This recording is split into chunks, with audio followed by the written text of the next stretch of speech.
ओम शांति।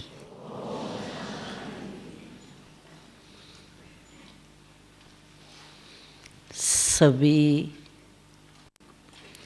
बाबा के सिकीलदे और लाडले बच्चे हैं।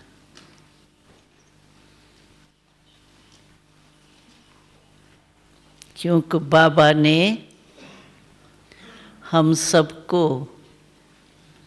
बड़े प्यार से, जब ज़्यादा प्यार होता है ना तो उसको कहते हैं सिकीलदे। बड़े सिक से बाबा ने 5000 वर्ष के बाद ढूंढा, तो बड़े सिक व प्रेम से बाबा ने हम सभी को अपना बनाया।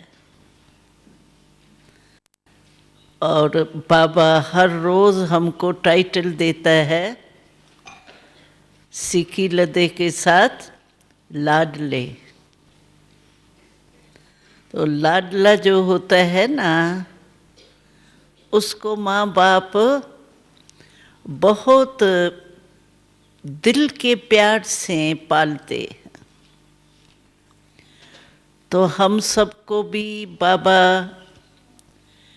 कितने दिल के प्यार से पालना दे रहे हैं। इसीलिए भक्ति मार्ग में भी गाते हैं, तुम माता पिता हम बालक तेरे। तो ब्रह्मा बाबा हमारी माँ भी है और बाप भी है। तो माता पिता के रूप में, दोनों रूप में हम ब्राह्मणों की ब्रह्मा बाबा पालना करते रहते। और पालना हमारी क्या है?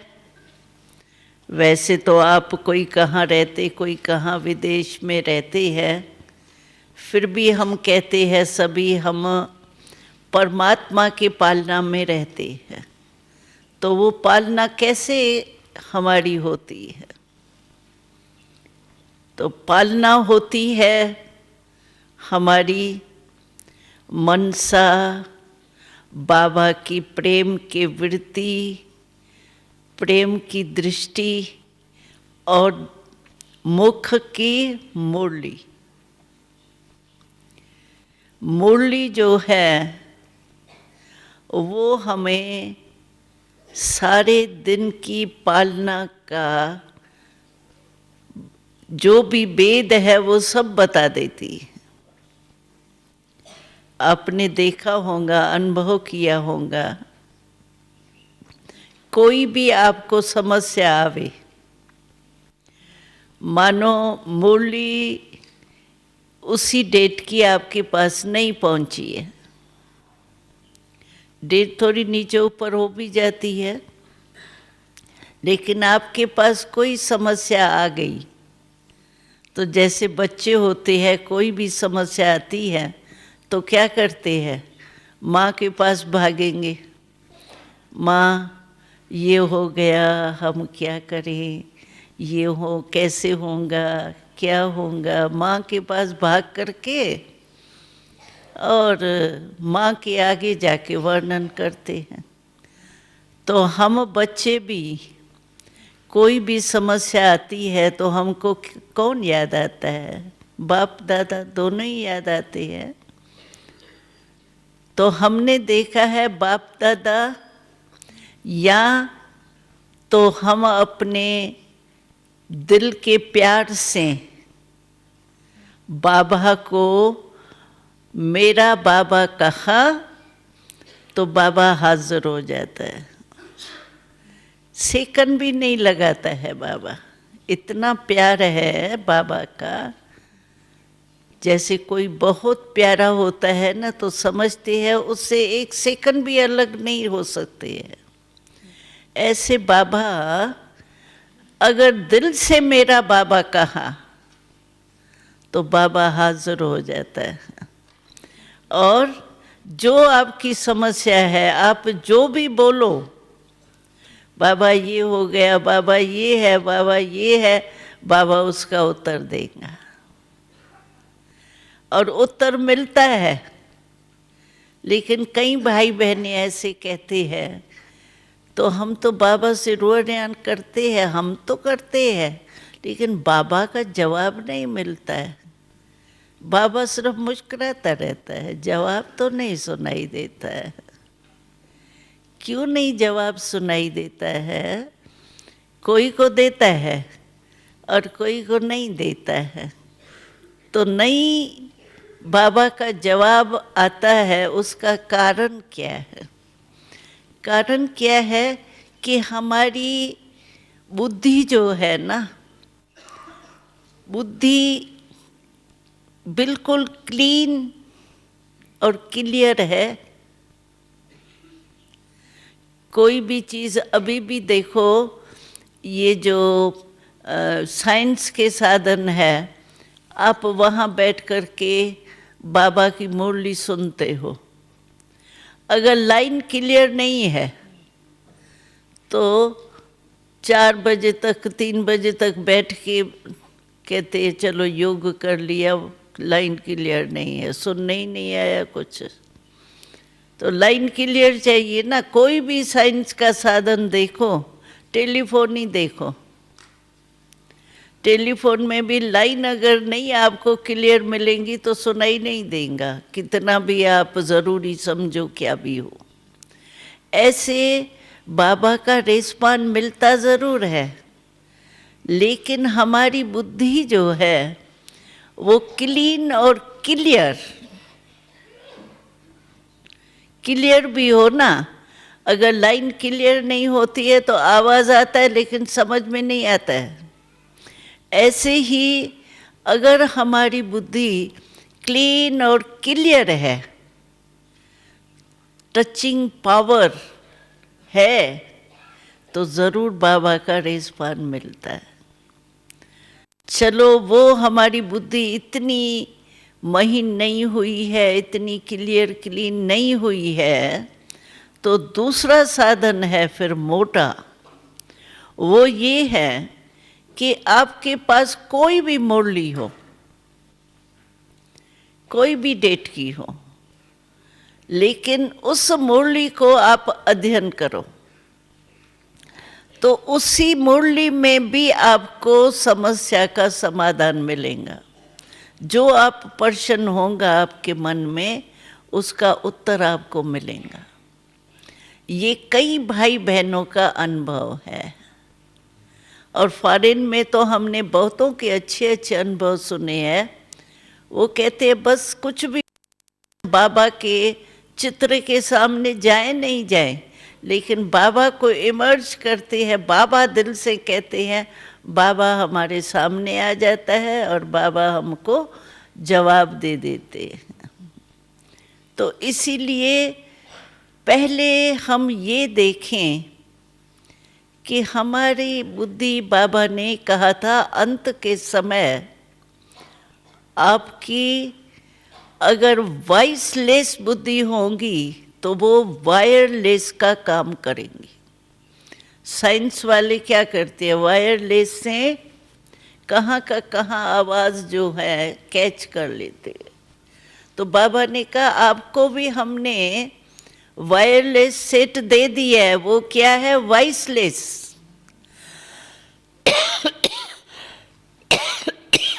बिल्कुल ही वॉइसलेस हो। इस मुरली में बाबा ने हंसाया ना हम लोगों को, तो कई बच्चे कहते हैं ये 5 जो काम, क्रोध, लोभ, मोह, अहंकार, ये जो है ना महाभूत के रूप में तो चले गए। मानो क्रोध है तो बड़े रूप से क्रोध नहीं आता, लेकिन लोभ के रूप में आता है। क्यों? मानना चाहिए ना तुमको। क्यों? मेरी जो बात है वो ठीक है ना, क्यों नहीं मानते हो? क्यों? होना चाहिए ना, जो मैं सोचती हूँ, जो करती हूँ वो राइट है ना। रंग क्यों कहते हैं? ये कहाँ कहाँ उल्टा थोड़ा रोब के रूप से भी क्रोध आ जाता है। एक होता है स्वमान में स्थित होके डायरेक्शन देना, वो तो कोई भी मानेगा, क्योंकि स्वमान में स्थित होने का वाइब्रेशन जाता है। और दूसरा होता है रोब के अंश से ऑर्डर करना। किसको मानना ही पड़ेगा तुमको, ये ठीक है, मैं जो कहती हूँ वही राइट है। तो ये रोब के रूप से ये क्रोध का बाल बच्चा है। तो बाबा ने कहा ना, तो महारूप जो है विकारों का, समझो कामना, ब्रह्मचर्य व्रत तो धारण कर लिया, लेकिन और भी तो कामनाएं हैं। काम माना सिर्फ ब्रह्मचर्य नहीं है, काम माना कामना, तो कामनाएं तो बहुत है। तो कामनाएं जो है सूक्ष्म सूक्ष्म कामना, समझो कभी ये कामना आ जाती है, मैं भी तो पुरानी हूँ ना, अभी देखो मेरे को भी 12 साल हो गया, और ये जो मेरी टीचर है उसको भी 12 साल हो गया। अभी वो टीचर है, मैं स्टूडेंट की स्टूडेंट ही रहूँगी, क्यों? मेरे में क्या कमी है? मैं भी तो 12 साल की हूँ, मेरी भी तो बुद्धि ठीक है, मैं भी सेवा करती हूँ, मेहनत तो मैं करती हूँ।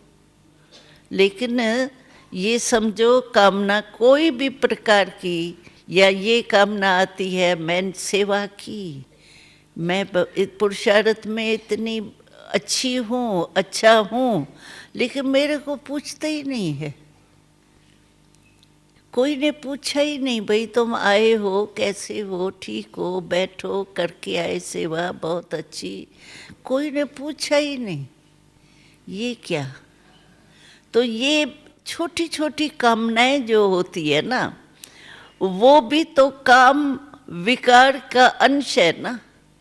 ऐसे कोई भी बाबा ने कहा वाइसलेस माना बाल बच्चे जो है ना इन महाभूतों का, वो भी नहीं हो। इसको कहा जाता है वाइसलेस बुद्धि। और वाइसलेस बुद्धि है हमारी, हमारे को टचिंग जरूर होगी। अब हमने मिसाल देखी है, बीच में क्या हुआ था, हमारी बड़ी दादी और रमेश भाई अमेरिका में गए थे। तो अमेरिका से लास्ट प्लेन उन्हों का उड़ा और वहाँ आग लग गई कहाँ। तो उन्होंने प्लेन में चढ़ते हुए आग देखी, आग लग रही है नीचे, लेकिन प्लेन तो उड़ गया ना, उसके बाद कोई प्लेन चला ही नहीं। तो देखो टचिंग ऐसे ही होंगी, जो कुछ भी होने वाला होगा ना, तो बाबा हमको ऐसी टचिंग देगा जो हम निकल आएंगे या ठिकाने पर कोई पहुंच जाएंगे, सेफ रहेंगे। ऐसे बहुत मिसाल है, यहाँ इंडिया के भी मिसाल है। समझो ये पानी आ जाता है ना, शहर में पानी घुस आता है, बाढ़ आ जाती है, तो समझो यहाँ पोस्ट ऑफिस है, जैसे यहाँ है ना हमारा भोजन का स्थान समझो, और हमारा ये हाल है। इतना दूर समझो, तो पोस्ट ऑफिस तक पानी आया बुक ये क्या बाहर का, लेकिन सेंटर सेफ है, यहाँ तक है, यहाँ तक नहीं है। 3-4 मकान पहले है पानी, यहाँ तक नहीं है। तो बाबा, ये है बाबा की ड्रामा की समय पर मदद, सेफ्टी, समय पर सेफ्टी। पानी आ गया, हम निकाल के चलो छत पर चले गए, वो भी दूसरी बात है, लेकिन वहाँ तक ही पानी ठहर जाए, यहाँ आया ही नहीं। कई ऐसे मिसाल है। अभी जब हुआ था ना गुजरात में भूकंप आया, ये हुआ, कितना बड़ा था, लेकिन इतना होते हुए भी हमारा सेंटर जो था ना, उसका झंडा भी नहीं गिरा। झंडा भी था, वो सीन दिखाई, फोटो निकाला था, तो झंडा भी नहीं हिला, वो भी नहीं गिरा। और ब्रह्मा कुमारियों का जो बोर्ड होता है वो, और झंडा ऊपर से, वो भी नहीं हिला। जो भी सारे आसपास में हमारे ब्राह्मण थे, तो इतने दिन वहीं सेंटर पे खाना पीना यज्ञ चलता था, सेफ थे। तो ऐसे बाबा सेफ करता है।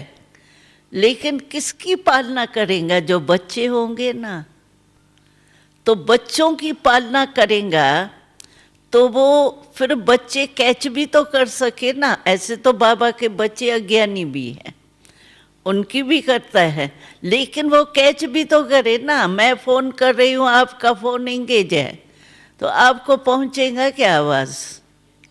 तो दूसरे तरफ भी तो क्लियर होना चाहिए ना।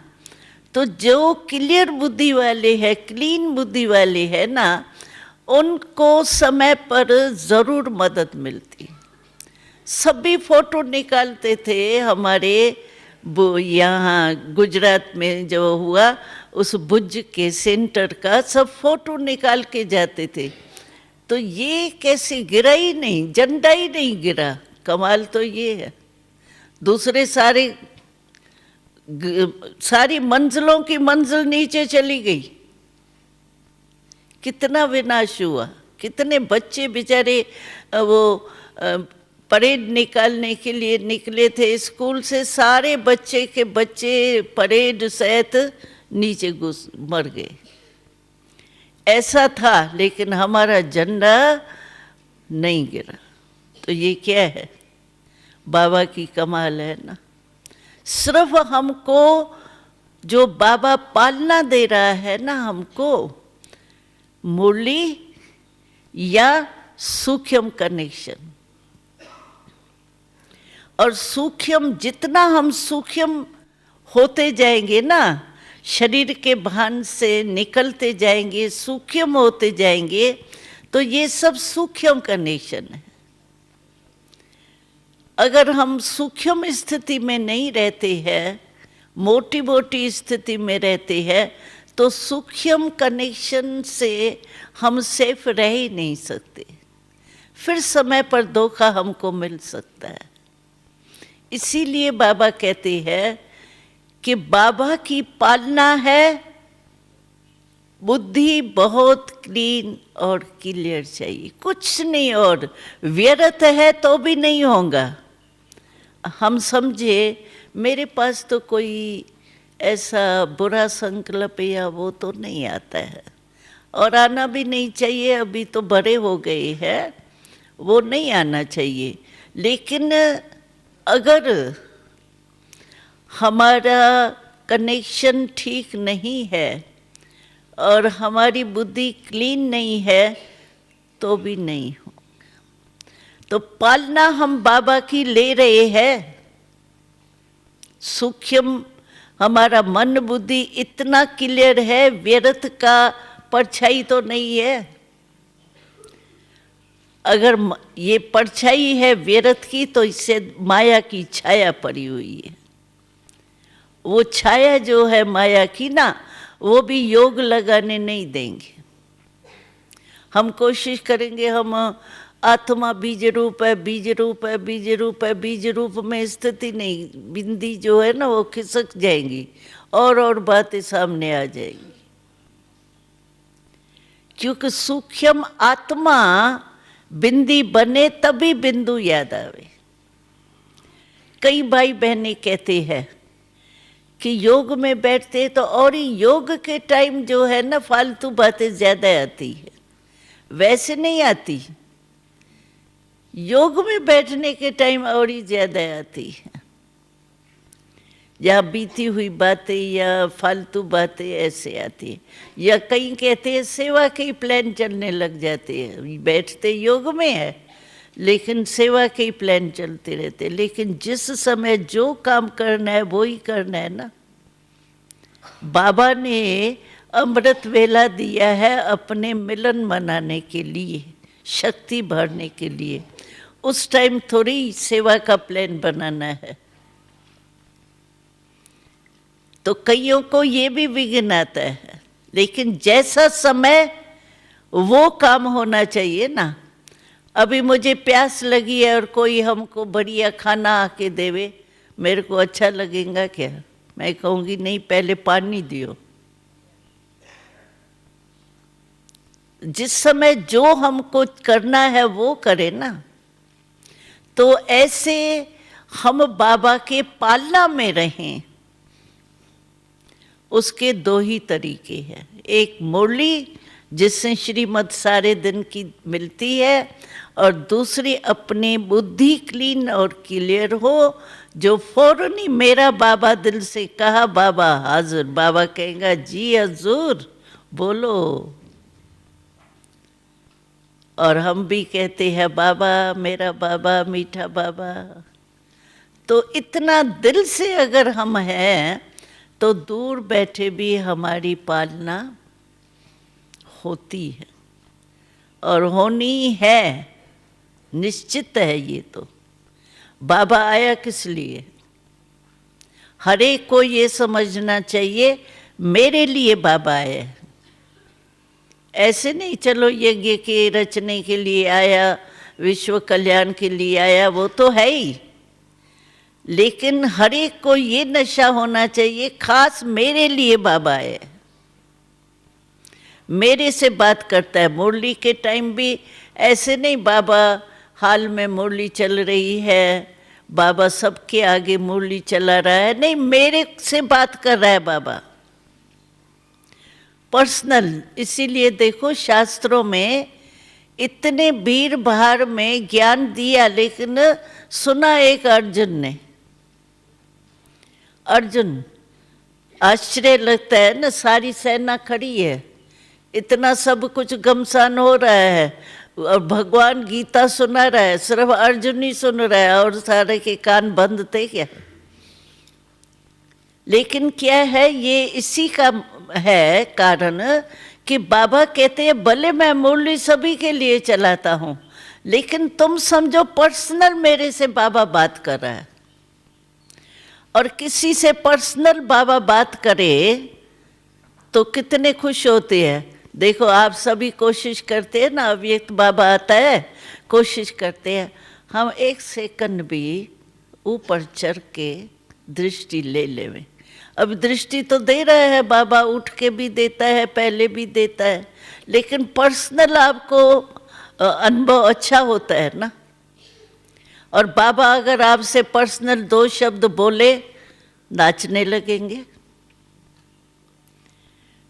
इतनी मुरली चलाई, लेकिन फिर भी पर्सनल अगर दो शब्द भी आपको बाबा बोले तो आप कहेंगे आज तो बड़ा मजा आ गया, आज बड़ी खुशी हो गई। तो मुरली जो सुनते हैं ना हम, तो मुरली ऐसे नहीं मुरली चल रही है, ठीक है, हाँ बाबा ने परम धाम की बात की, फिर हाँ सुखी वतन भी घुमाया, बाबा ने ये भी किया, हाँ, सेवा का कहा। अरे मेरे से बात कर रहा है बाबा, इतना टाइम बाबा 1 घंटा देता है बात करने के लिए, तो पर्सनल अपना समझेंगे ना, मेरे लिए बाबा मुरली चला रहा है, मेरे को कह रहा है, तो बहुत मुरली में मजा आएगा। और ऐसे लगेगा जैसे पर्सनल में और कुछ सोचते हैं कि मैं किसी से भी पर्सनल बात करूं तो वो अटेंशन देगा ना। अगर पर्सनल मैं बात करूं और वो ऐसा ऐसा करे तो मैं बात करूंगी, ये कहूंगी तुम तो पता नहीं क्या है, चलो। तो बाबा मुरली चला रहा है, मेरे से बात कर रहा है, और मैं जुटका खा रही हूँ, गुटके में जुटका और गुटका ही तो आता है ना, तो क्या हुआ, भगवान आया और मैं गुटका जुटका खा रही हूँ, तो ये तो अच्छा नहीं है ना। तो मुरली माना मेरे से पर्सनल बाबा बात कर, मेरे को चक्कर लगा रहा है, कभी परम धाम ले जाता है, कभी सुख्यवतम ले जाता है, कभी सृष्टि इस मृत्यु लोक का सैर कराता है, क्या क्या यहाँ हो रहा है, कभी अशरीरी बना देता है, कभी संगम युग के मौजों में ले आता है, कितना कुछ बाबा करता है एक मुरली में। कभी शिक्षा दे के संपूर्ण बना रहा है, तो मेरे से बाबा बात कर रहा। ऐसे मुरली सुनने से आपको कभी नींद की लहर नहीं आएंगी। आपसे कोई पर्सनल बात करे और आप नींद करो तो बोलेगा क्या, वो चला जाएगा ना। तो बाबा हमारी पालना मुरली द्वारा और सूक्ष्म में भी करता है। आप सिर्फ दिल से कहो बस। बाबा का नाम दिलाराम है। दिलाराम का अर्थ है दिल को आराम देने वाला। दिल का सौदा है यहाँ, और तो कोई सौदा है ही नहीं। हमने दिल बाबा को दी, बाबा की दिल मैंने ले ली, बस। और है ही क्या, दिल का ही तो सौदा है। तो इसीलिए जो बाबा कहते हैं वो बस ऐसे लगे जैसे आज बाबा ने हमको ये डायरेक्शन दिए है, वो ही करना है बस। मुरली में सब प्रकार के आते हैं, 4 ही सब्जेक्ट हर मुरली में होते हैं। जिसको जो रुचि हो, मानो ज्ञान में रुचि है, गुह्य बातों में, ज्ञान के गुह्य रहस्य में, योग में है रुचि, धारणा में है, और फिर सेवा में है, तो 4 सब्जेक्ट है ना हमारी। तो हर मुरली में 4 सब्जेक्ट होती। आपको जिस सब्जेक्ट में भी प्यार हो, योग में प्यार हो, ज्ञान में प्यार हो तो सभी से होना चाहिए, लेकिन किसमें एक्स्ट्रा है, अब वो बुद्धि में पॉइंट्स अपना रख के अपने मन को उसमें बिजी रखो। आज बाबा ने क्या, व्यर्थ संकल्प आवे ना तो कभी कोशिश नहीं करना मैं बीज रूप हो जाऊं, हो ही नहीं सकेंगे, फालतू टाइम जाएगा, युद्ध करनी पड़ेगी। क्योंकि आप हो बहुत कमज़ोर और चढ़ने चाहते हो ऊंची सीढ़ी। कमज़ोर आदमी अगर सीढ़ी चढ़ने चाहे या हार्ट थोड़ी किसकी वीक हो और वो सीढ़ी चढ़ के ऊपर जाने चाहे जल्दी जल्दी चढ़ के, क्या होगा, आधी सीढ़ी में ही रह जाएगा ना, पहुंचेगा क्या। तो ऐसे अगर व्यर्थ संकल्प आपको चलते हैं तो उसको मिटाने के लिए आप समझो बीज रूप हो जाओ बस। बाबा कहता है ना बीज को याद करो। बीज रूप तो बहुत सूक्ष्म चीज़ है ना। बुद्धि क्लीन चाहिए, क्लियर चाहिए, खाली चाहिए ना। उस समय आपको पहले क्या करना चाहिए, व्यर्थ को खत्म करने के लिए पहले समर्थ संकल्प चाहिए। कई बार कहते आधा घंटा हो गया, सफ़ेद लाइट, लाल लाइट से सफ़ेद लाइट हो गई, मेरा तो योग लगा ही नहीं, लाइट ही देखती रही, लाल हो गई फिर सफ़ेद हो गई। कारण क्या है कि व्यर्थ संकल्प अगर है तो संकल्प को संकल्प से कट करो पहले। एक है व्यर्थ संकल्प, दूसरे है समर्थ संकल्प। समर्थ संकल्प है मुरली की पॉइंट्स, वरदान है।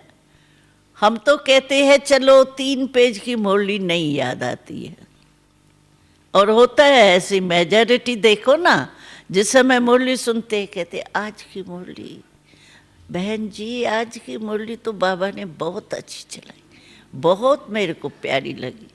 फिर काम काज में जाएंगे, पूछेंगे कौन सी पॉइंट थी, तो कहेंगे पॉइंट तो बड़ी अच्छी थी, बहुत अच्छी थी। क्या थी वो सोचेंगे तो याद ही नहीं आएंगी। तो ऐसे होता है। 3 पेज की सारी मुरली याद नहीं भी हो तो कोई हर्जा नहीं, लेकिन आप वरदान तो छोटा होता है ना, वो तो याद पड़ सकता है ना। मैं कहती हूँ अच्छा वरदान भी याद नहीं आवे, चलो स्लोगन जो होता है वो आधी लाइन का होता है, चलो और कुछ भी भूल गया, एक स्लोगन ही याद करो तो भी उसको सोचो बैठ करके बाबा ने कहा, लेकिन इसका रहस्य क्या है, इस बनने से फायदा क्या है, और इस स्थिति से अनुभव में क्या कर सकती हूँ, उसी में ही खो जाओ। एक स्लोगन ही याद करो। अब मैं तो कहती हूँ अच्छा स्लोगन भी नहीं याद आवे, एक शब्द बाबा, मेरा बाबा याद कर दो तो भी सब कुछ है। तो ऐसे हमारे को अपनी कोई ना कोई विधि अपनानी चाहिए, क्योंकि बिना विधि के सिद्धि नहीं होगी। कोई ना कोई ऐसी अपने पुरुषार्थ में जो बात जचती हो, दिल से लगती हो ना, वो विधि आप अपनी बना दो। क्यों, बाबा तो हर मुरली में कोई ना कोई विधि बताते हैं। कोई ना कोई विधि अपना लो और उसी से अपनी सिद्धि प्राप्त करो। ये नहीं सोचो ये नहीं करूं, बाबा ने ये भी कहा था ना, ये भी कहा था, अच्छा बिंदी नहीं हो ना तो अच्छा फरिश्ता हो, अच्छा फरिश्ता नहीं हो ना बाबा से रूह ध्यान करती हो, उसी में ही टाइम गमा देते हैं। न रूह ध्यान रही, न बीज रहा, न फरिश्ता रहा, टाइम बीत गया। ऐसे नहीं करो।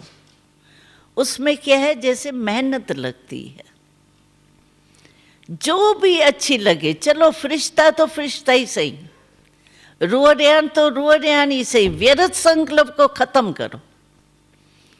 नुकसान तो नहीं है ना उसमें, फायदा तो है ना।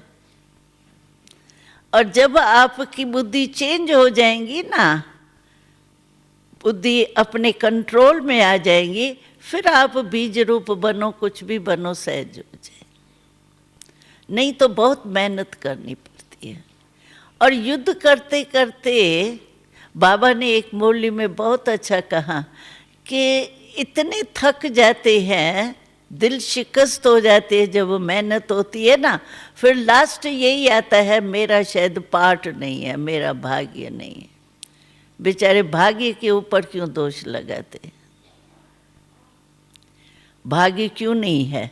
जब मैं बाबा के पास आ गई हूँ, पहुँच गई हूँ, तो भाग्य नहीं मेरे को भगवान के पास पहुँचाया है ना।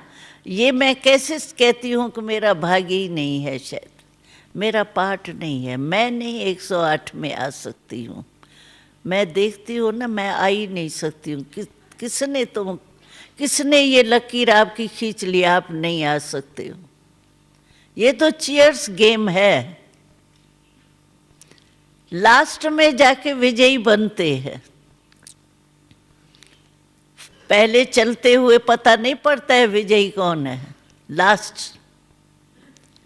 इसीलिए अपने तकदीर को लकीर नहीं लगाओ, मेरा पार्ट नहीं है, मेरा शायद ये है, मैं तो कर ही नहीं सकती हूँ, बड़ी मुश्किल लगता है, बहुत मेहनत है, बुद्धि लगती नहीं है। ऐसे व्यर्थ सोचो नहीं, दिल शिकस्त के संकल्प। बाबा ने मुझे चुन करके अपने पास पहुंचाया है, पहुंच तो गई हो ना, तभी तो वहां से इतनी टिकट खर्च करके आए हो ना। तो बाबा ने अपने घर में तो पहुंचा दिया ना, तो ये बाबा की कृपा नहीं है आपके ऊपर? कहीं कहते बाबा की कृपा, आशीर्वाद मिल जाएंगी, वरदान मिल जाएगा ना, तो हो जाएगा। वरदान तो मिला तभी तो आई हो, आए हो, मधुबन में पहुंचे हो, किसने पहुंचाया है? ये आपके वरदान नहीं तो बाबा के पहुंचाया है। ये तो भाग्य है, शायद भाग्य नहीं है, नहीं है मेरा भाग्य, तभी भगवान ने मेरे को पसंद किया है। देखो ना, जो भी आए हैं भगवान ने पसंद कर दिया ना आपको। और आपके मोहल्ले में इतने है, उसको क्यों नहीं पसंद किया? बुश को क्यों नहीं किया?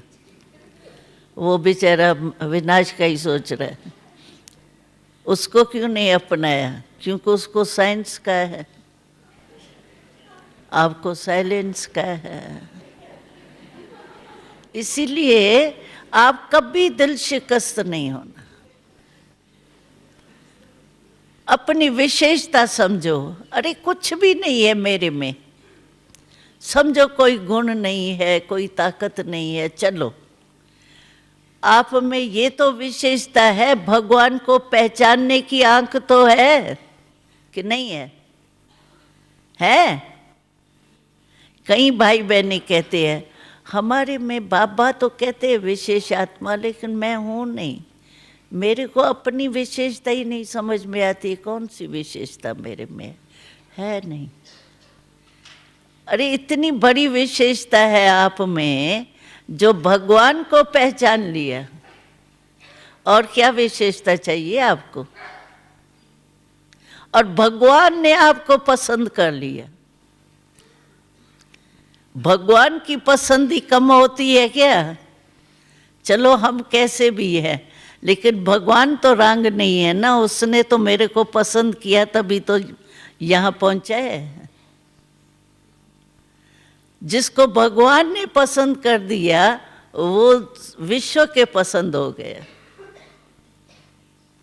इसीलिए मैं विशेष आत्मा हूँ।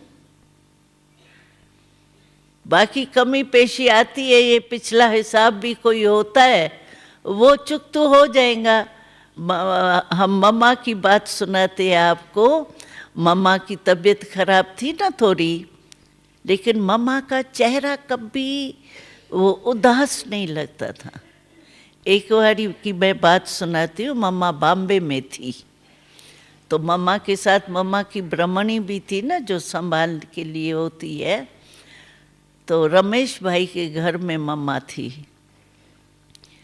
तो डॉक्टर को ही चेकिंग के लिए आना था, तो एक ही खटिया पर मम्मा भी बैठी थी तैयार होके, और ब्रह्मणी भी बैठी थी दूसरे कोने में। तो डॉक्टर आया तो पहले जो ब्रह्मणी थी ना मम्मा की, उसको पूछा कैसे है तुम्हारी तबीयत? तो कहा मैं पेशेंट नहीं हूँ, ये तो मम्मा इसको देखना है, मैं नहीं हूँ पेशेंट। कहा पेशेंट तो ये लग रही है। मम्मा की जो शक्ल थी ना वो ऐसी थी, लाल लाल। तो उसने कहा ये पेशेंट है, ये तो पेशेंट लगता ही नहीं है।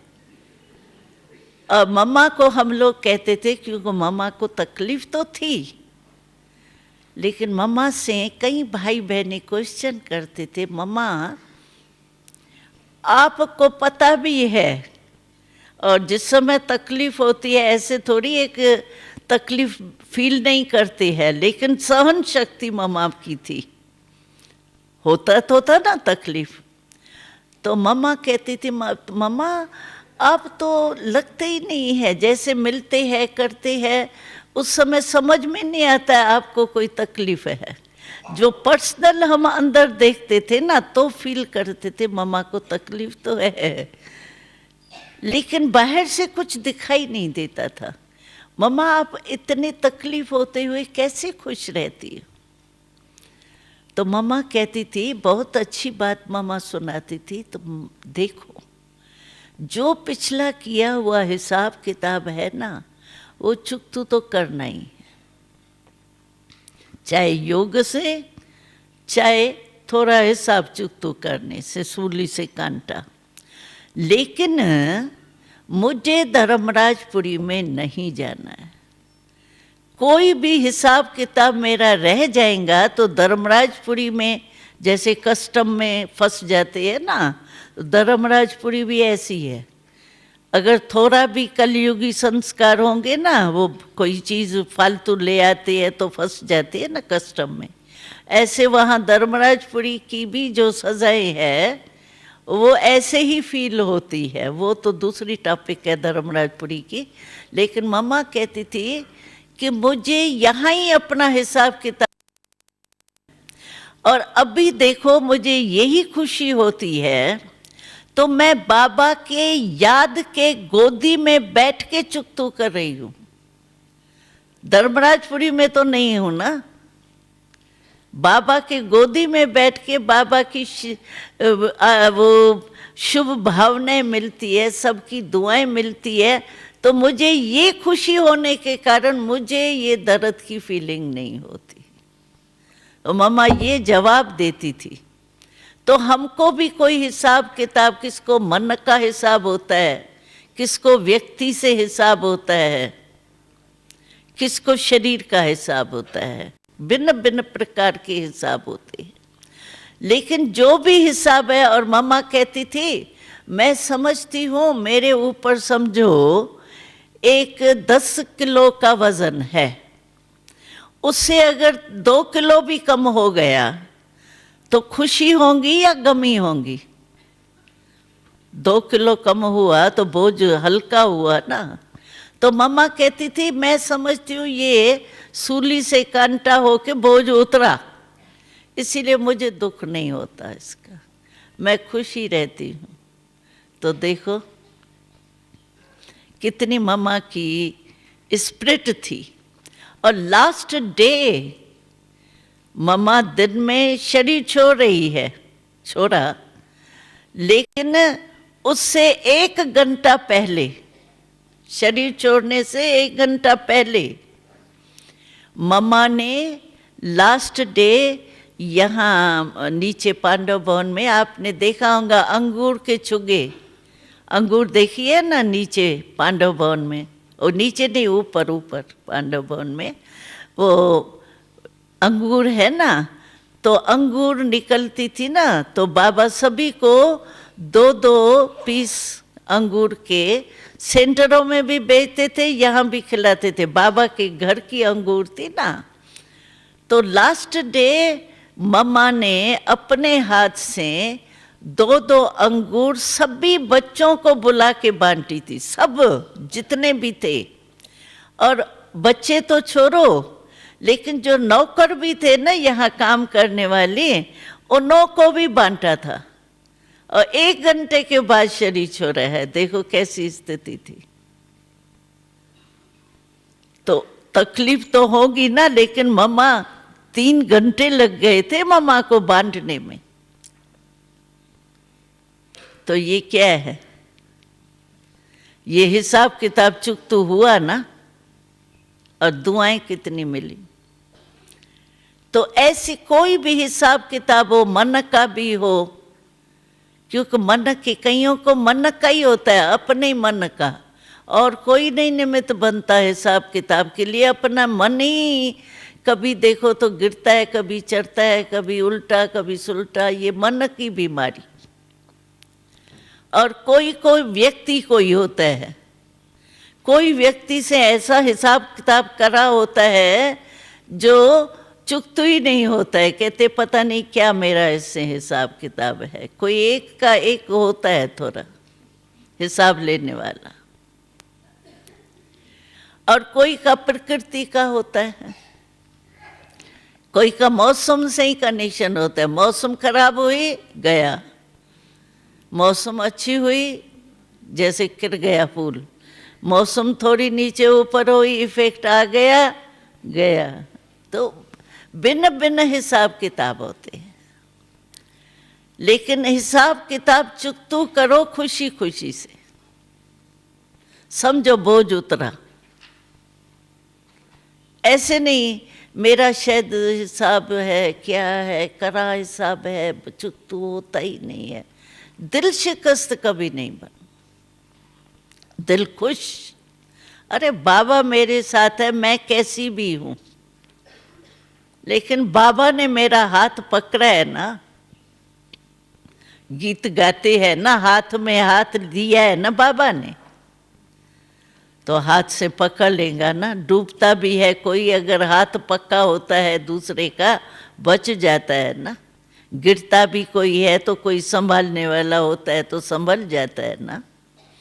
तो बाबा तो हमारे साथ कंबाइंड है ना, कि नहीं है? कंबाइंड बाबा है पक्का, रशा वालों से भी है, कंबाइंड है। अच्छा पक्का, कि कभी थोड़ा साथ ऐसा हो जाता है फेस, हाँ? कभी कभी होता है ना किससे थोड़ा अनबनत, तो एक का फेस ऐसा होगा तो दूसरे का ऐसा होगा, ऐसा तो नहीं, नहीं, हाँ कंबाइंड है ना हम, बाबा के कंबाइंड है। अच्छा मैं कितनी भी कमजोर हूँ, बाबा तो सर्वशक्तिवान है, मेरा कंबाइंड रूप संग का रंग कहा जाता है। कोई भी संग का रंग लगता है, और मेरे साथ सर्वशक्तिवान कंबाइंड है, उसके संग का रंग लगता ही नहीं है। क्यों? उसके संग का रंग तो है ना। इसीलिए हमको दिल शिकस्त कब नहीं होना है। कि थोड़ा थोड़ा होना है, नहीं होना है। दिल शिकस्त हो जाओ तो कहो मैं मास्टर सर्वशक्तिवान हूँ, बाबा मेरे कंबाइंड है। और बाबा ने एक मुरली में कहा, जब थक जाओ ना मेहनत करते करते, पुरुषार्थ करते करते, तो क्या करो, माँ के गोदी में सो जाओ। कभी थक जाते हैं तो जाके बिस्तर पे सो जाते हैं ना, तो बाबा ने कहा माता पिता है ना तुम्हारा, बाबा शिव बाबा जो है, माँ भी तो है ना, जब थक जाओ ना तो माँ के गोदी में सो जाओ, बस आराम से सो जाओ, थकावट उतर जाए। सब साधन तो बाबा ने दे दिए हैं, सिर्फ उसको समय पर यूज में आ। होता क्या है, समय पर नहीं आता है, पीछे आता है। हमको याद है ब्रह्मा बाबा था ना, तो हम लोगों को कहाँ भी भाषण करने के प्रोग्राम वगैरह मिलते थे ना, तो बाबा को कहते थे बाबा आज ऐसा प्रोग्राम है, इस टॉपिक पर हमारे को भाषण करना है। तो बाबा तो ज्ञान का सागर है ना, तो बाबा फौरन ही वो पॉइंट्स देना शुरू कर देता था। बच्ची जा रही हो ना, ये बोलना, ये बोलना, ये बोलना, पॉइंट्स बाबा देने शुरू कर देता है। फिर बाबा कहता था अभी मैंने सुनाई ना तुमको, अभी जब भाषण करके आओ ना फिर मैं पूछूंगा कि ये सब पॉइंट्स सुनाई या याद भूल गई। तो हम जब भाषण करने जाते थे ना तो कोई कोई पॉइंट भूल भी जाती थी, फिर याद आती थी अरे बाबा ने तो कहा था ये बात कहना, हम तो भूल गई। अभी बाबा के सामने जाएंगे झूठ तो बोलेंगे नहीं, तो बाबा के सामने आते थे तो अंदर तो यही था बाबा पूछेंगे ज़रूर। तो बाबा सचमुच पूछता था, बच्ची सभी पॉइंट्स याद रही, सभी पॉइंट्स बोली? बाबा बोली तो सही, एक पॉइंट भूल गई। वह क्यों भूल? समय पर याद आनी चाहिए ना। अच्छा पीछे याद आई उससे फायदा? तो बाबा इतनी वो शिक्षा देता था, सिखाता था, हम लोगों को सिखाता था बाबा। तो समय पर याद आवे नहीं और पीछे याद आई तो उसका फायदा क्या? समय तो बीत गया ना। तो शक्तियाँ भी ऐसे ही हैं, जिस समय सहन शक्ति चाहिए उस समय नहीं याद आएंगी, जब पूरा हो जाएगा ना फिर कहेंगे अगर ऐसे नहीं करते थे ना, ये 10 शब्द नहीं बोलते थे, 2 शब्द बोल देते थे ना, कितना अच्छा होता। लेकिन 10 तो बोल दिया ना, वो तो हो गया।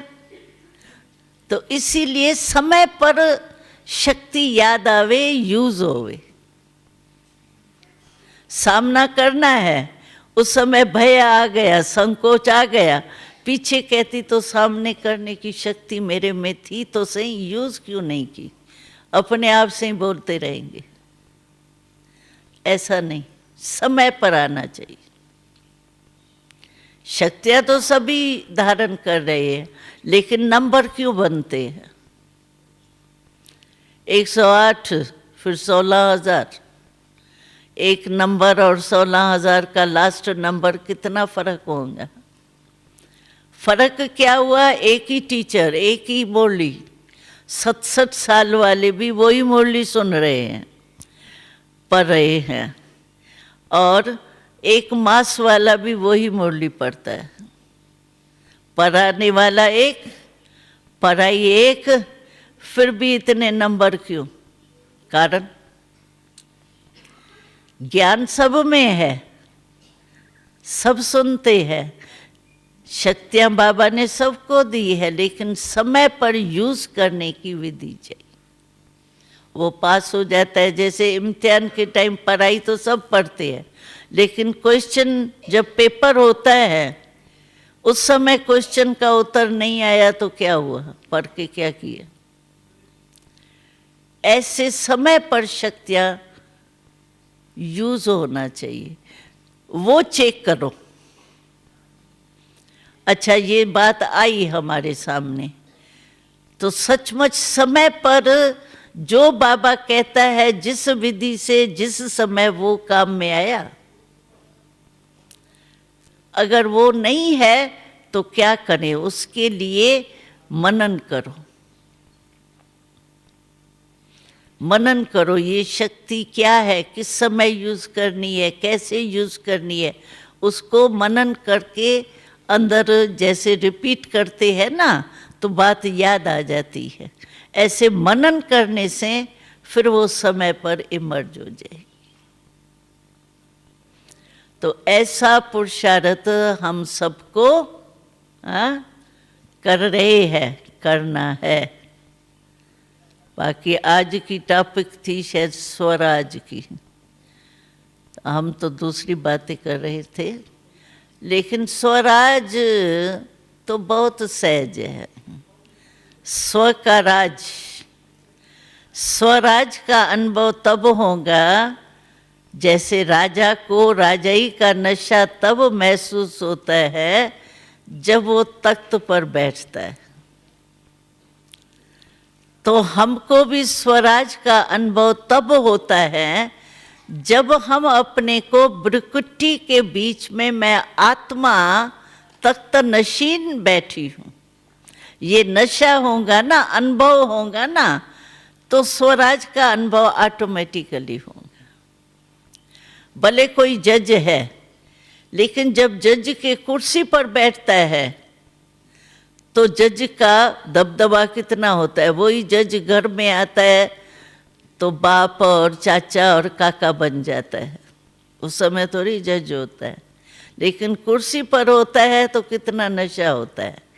ऐसे ही अगर हमको ये स्मृति है कि मैं आत्मा हूँ, स्वराज अधिकारी कौन है? आत्मा। तो मैं आत्मा रूप में स्थित हूँ, आत्म अभिमानी हूँ, तो स्वराज का नशा आएगा। हमारी बिरकुटी यानी तखत कौन सा है? स्मृति का तखत। कोई बिरकुटी के बीच में ऐसे थोड़ी बैठी है, बैठी है माना स्थिति ऐसी है। तो उस स्थिति के आसन कहो, सिंहासन कहो, उस पर जितना बैठते हैं यानी स्मृति के स्थिति में जितना रहते हैं उतना नशा आता है। और स्वराज तो हमको बाबा ने दिया है, हुई मैं आत्मा ना। मैं शब्द आत्मा से लगता है, मैं शब्द शरीर से नहीं लगता है। कभी गलती से भी कहते हैं क्या, मैं सिर में दर्द हूँ? कहते हैं क्या? मेरे सिर में दर्द है ना, मैं सिर में दर्द तो नहीं हूं ना। तो मैं शब्द लगता ही आत्मा से। तो जब भी हम मैं शब्द बोलते हैं ना, चलो कुछ भी रवाजी रीति से भी मैं शब्द जब मैं बोलती हूँ, मुझे स्मृति आनी चाहिए मैं माना आत्मा। मैं बॉडी कॉन्शियस वाली मैं नहीं है, बॉडी तो मेरा है, लेकिन मैं मेरे का मालिक आत्मा हूं। तो आत्म निश्चय बुद्धि रहना, ये है स्वराज की स्थिति।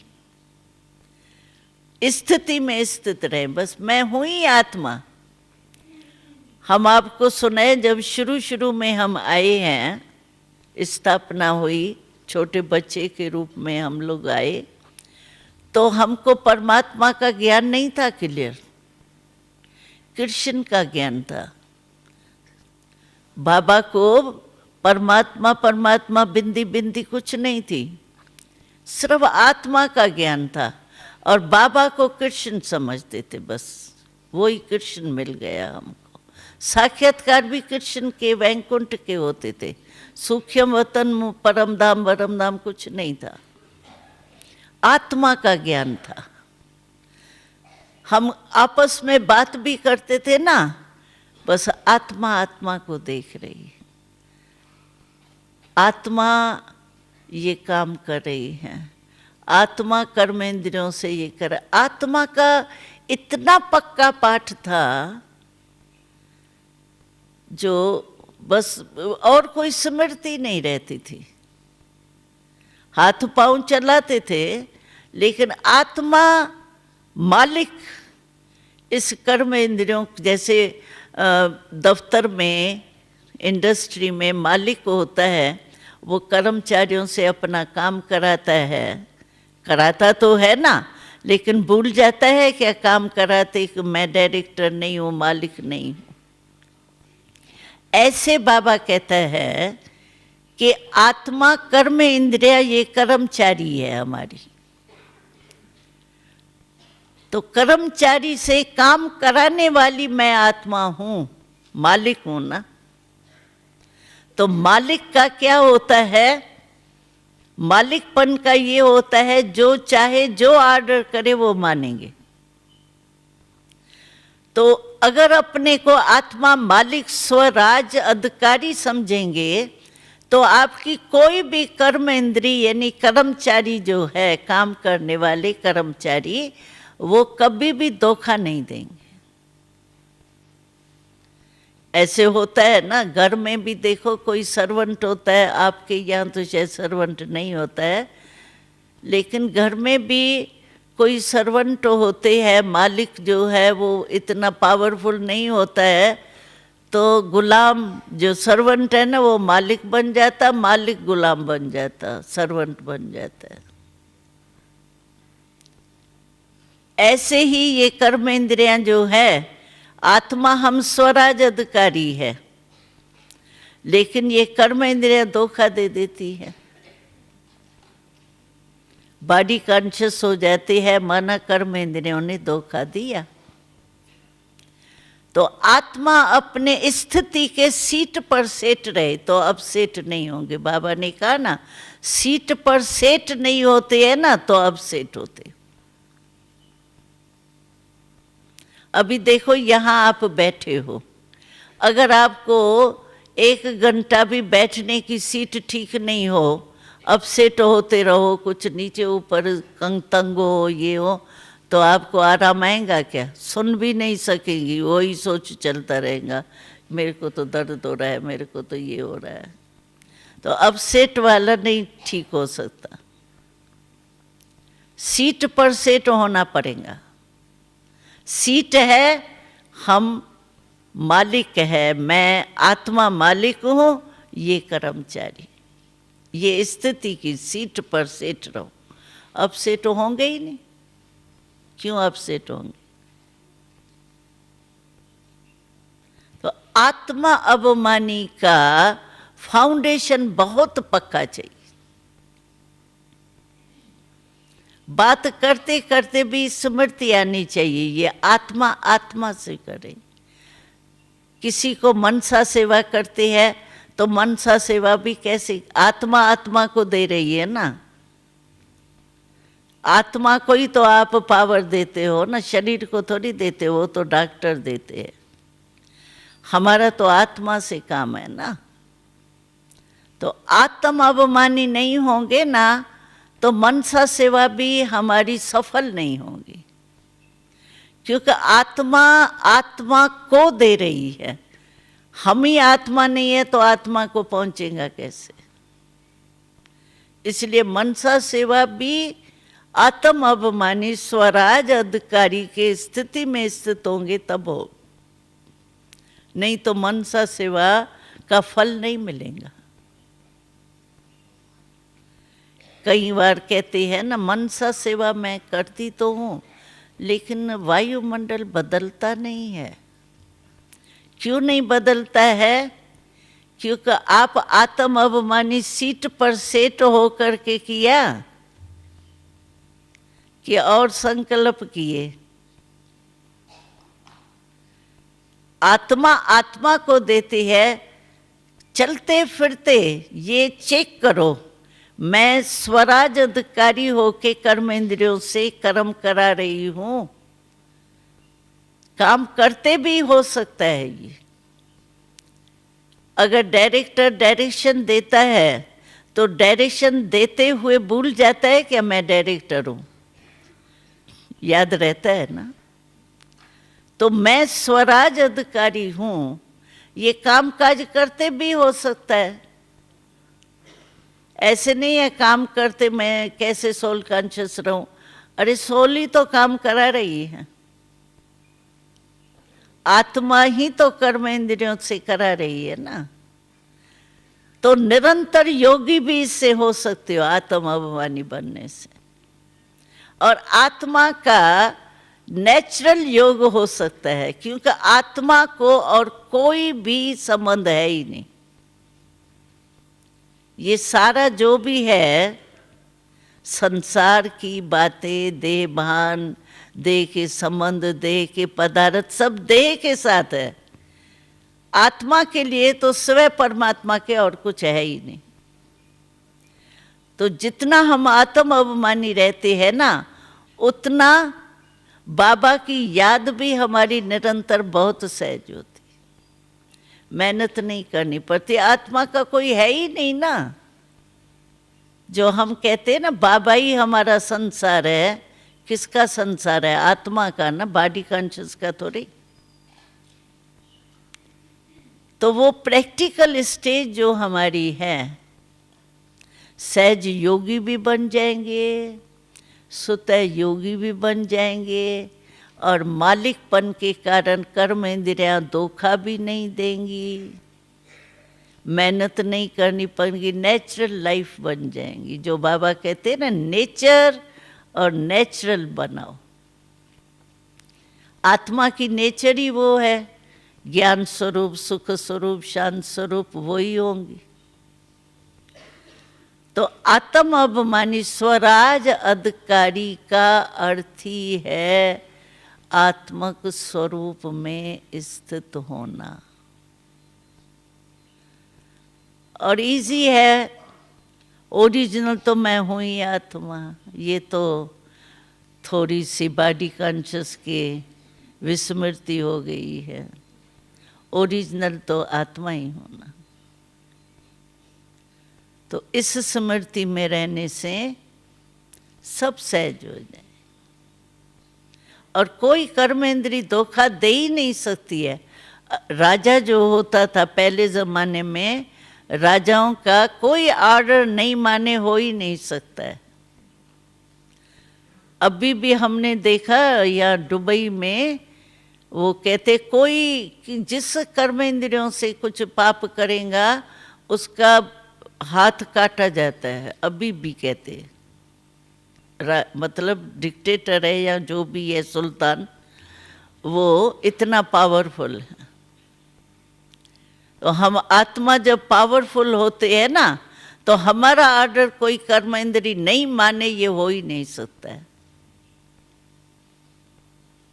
राजा माना powerful, controlling power, ruling power, इसीलिए वो कोई धोखा नहीं देगा। ठीक है? तो स्वराज अधिकारी है निरंतर।